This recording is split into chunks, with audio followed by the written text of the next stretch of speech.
you guys! It's time for another episode of Fever Watch. And on this week's episode, well, a couple of weeks ago I actually got a comment on one of my old videos. It was the one where I introduced my Autoharp, and somebody asked if I would mind sharing the chords to the song that I was playing. And I thought, well, why not just make a video about it? Because something I've recently realised, which most of you probably realised a long time ago, is that you can learn to do almost anything on the internet, and that's really cool. The internet is actually teaching me how to play the banjo right now, and I thought, why not contribute to this wealth of knowledge that is YouTube, and show you all how to play this little ditty on the Autoharp. Let's get started. Okay, so when you have an Autoharp, the way it works is, no matter what chord you're playing, depending on where you stop strumming along the octave here, like the note that rings out is very different. So like this is a D chord, but if I just play the D chord down here, it sounds much different than if I played up here. Which is why in this song, even though I'm only playing 3 different chords, depending on where I stop strumming on the Autoharp, it's going to sound very different, and you can actually very nearly pick out the melody. Now then, I should probably explain, this is a song called Your Long Journey, as it was performed on Alison, Krauss and Robert Plant's album Raising Sand, even though it's an old Doc Watson song. So the 3 chords you're going to be using are G, D and A, and you just sort of alternate them. And what I'm going to do is, in the description of this video down below, I'm going to write out the progression of chords, so you can look at it and hopefully along with this video figure out how to play this. I actually just had to sort of figure this out on my own. I found a chord progression for the guitar which helped me at least get started here, but a lot of this I just had to sort of play with and listen to and figure out when it sounded right. So if you're interested in knowing how to play this song, hopefully this will save you some time and bloody fingers. Alright, so at the very beginning of the song, you're actually just going between the D chord and the G chord.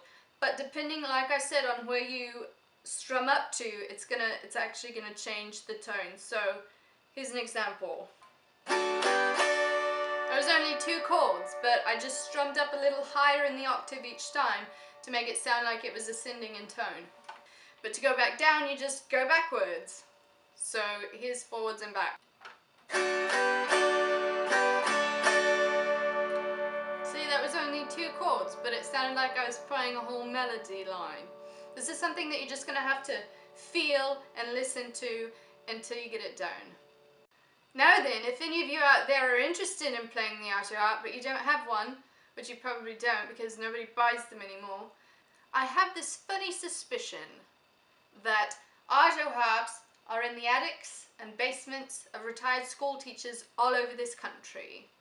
So my suggestion to you is, if you happen to know any retired school teachers, see if they have an Autoharp lying around. They don't play it anymore. They probably cut you a really good deal. Otherwise, unfortunately, they're pretty expensive to buy new. I'm going to play the whole song now, sort of slowly. And like I said, it will be based on the chord progression that I put in the description below this video. So I hope this is helpful. Here we go.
comment on my video. I do appreciate it. It gave me something to talk about in my episode. I hope you find it helpful. I hope other people find this video helpful also.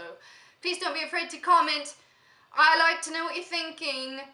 It's helpful to me as a creator.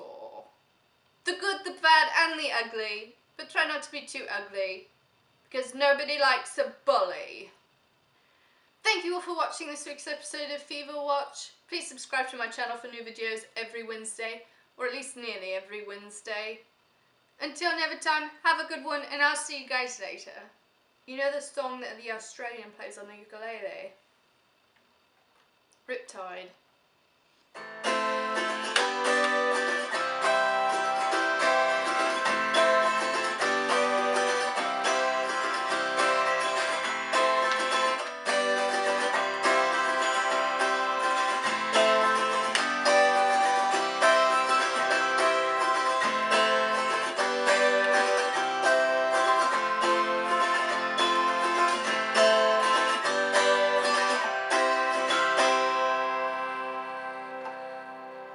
There you go.